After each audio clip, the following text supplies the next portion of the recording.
तेरी हंसी मेरी दुनिया थी। कॉलेज का पहला दिन था। आर्यन अपनी बाइक से धूल उड़ाता हुआ कैंपस में दाखिल हुआ। बालों में हवा, आंखों में बेफिक्री और होठों पर वही शरारती मुस्कान जो किसी का भी दिल चुरा ले। सबकी नज़रें उसकी ओर थी, लेकिन आर्यन को परवाह नहीं थी। उसे तो बस अपनी दुनिया में मस्ती करनी थी। तभी उसकी नज़र पहली बार उस लड़की पर पड़ी, तृषा। सफ़ेद कुर्ते में बालों को क्लिप से संभालते हुए, चेहरे पर सादगी और आंखों में अजीब सी गहराई थी।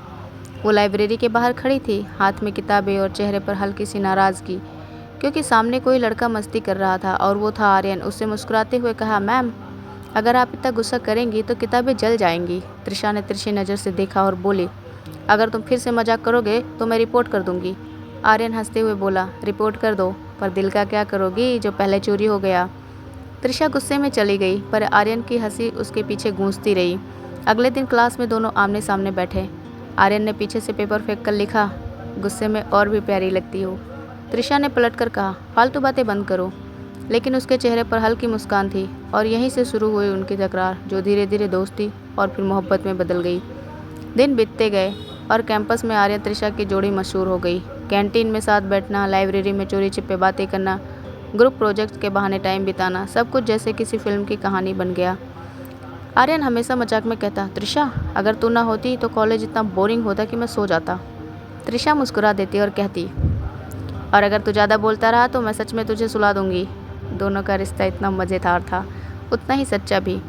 एक दिन कॉलेज फेस्ट था। स्टेज पर तृषा डांस की प्रैक्टिस कर रही थी और आर्यन चुपचाप पीछे खड़ा उसे देख रहा था।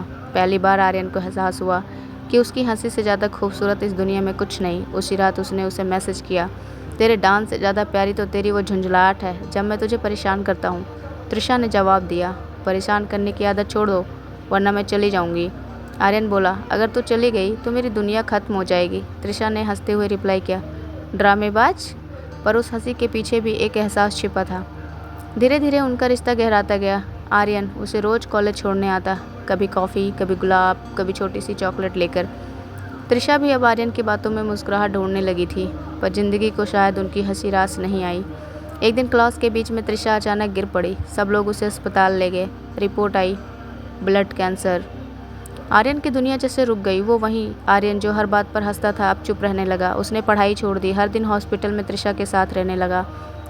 वो उसे हंसाने की कोशिश करता, अरे डॉक्टर को बता दूं कि तू मेरी जान है, अगर तू हंसी नहीं तो मैं बीमार हो जाऊंगा। तृषा हल्की मुस्कान के साथ कहती, पागल है तू, पर तू ही तो मेरी हिम्मत है। दिन बीतते गए, लेकिन बीमारी बढ़ती गई। एक दिन आर्यन उसे पार्क में ले गया, जहाँ वो दोनों पहली बार कॉफ़ी पीने बैठे थे। उसने कहा, याद है तूने कहा था ना मैं बहुत बोलता हूँ। तृषा बोली, हाँ, पर आज सुनना अच्छा लग रहा है। आर्यन ने जेब से एक छोटा सा गिफ्ट निकाला, एक नोटबुक। उसमें लिखा था, तेरे साथ बिताया हर दिन मेरी ज़िंदगी का सबसे खूबसूरत दिन था। अगर अगला जन्म हुआ तो फिर से तुझसे ही प्यार करूँगा, पर इस बार जल्दी बोल दूँगा। तृषा की आंखों में आंसू थे, लेकिन होठों पर मुस्कान। उसने कहा, अगर कभी मेरी याद आए तो रोना मत, बस मेरी तरह मुस्कुराना। आर्यन बोला, तेरी मुस्कान मेरा वादा है, मैं इसे कभी मिटने नहीं दूंगा। वो मुस्कान थी तृषा की आखिरी मुस्कान। कुछ दिनों बाद वो हमेशा के लिए चली गई। सालों बीत गए। आर्यन अब एक मशहूर स्टैंड अप कॉमेडियन बन चुका है। लोग उसकी जोक्स पर ज़ोर ज़ोर से हंसते हैं, पर किसी को ये नहीं पता कि उसकी हर हंसी के पीछे एक गहरा दर्द छिपा है। हर शो के अंत में वो एक लाइन ज़रूर बोलता है, ज़िंदगी में किसी को इतना मत हंसाओ कि वो तुम्हारे जाने के बाद तुम्हारे चुप होने पर भी हंसे। फिर वो चुपचाप स्टेज से उतरता है, ग्रीन रूम में जाकर कॉफ़ी का मग उठाता है और कहता है, चीयर्स तिशा, आज भी तेरी मुस्कान के नाम। उसकी आंखों में आंसू नहीं, बस वही पुरानी शरारती मुस्कान होती है जो अब दर्द से सजी है। कभी कभी रात को जब वो अकेला होता है तो अपनी नोटबुक खोलता है, जहाँ तृषा की लिखावट अब भी महकती है। वो पन्ने पलटते हुए कहता है, देख तृषा, तेरी हंसी आज भी मेरे जोक्स में ज़िंदा है। फिर खिड़की से बाहर देखता है, जहाँ आसमान में एक तारा हमेशा सबसे ज़्यादा चमकता है, वही जो शायद अब उसकी मुस्कान बन चुका है। मोहब्बत हमेशा साथ नहीं रहती, पर जो सिखा जाती है वो पूरी ज़िंदगी का एहसास बन जाती है। और आर्यन के लिए वो एहसास था तृषा की मुस्कान। कैसी लगी आप सबको ये कहानी? कमेंट करके कमेंट बॉक्स में ज़रूर बताएं।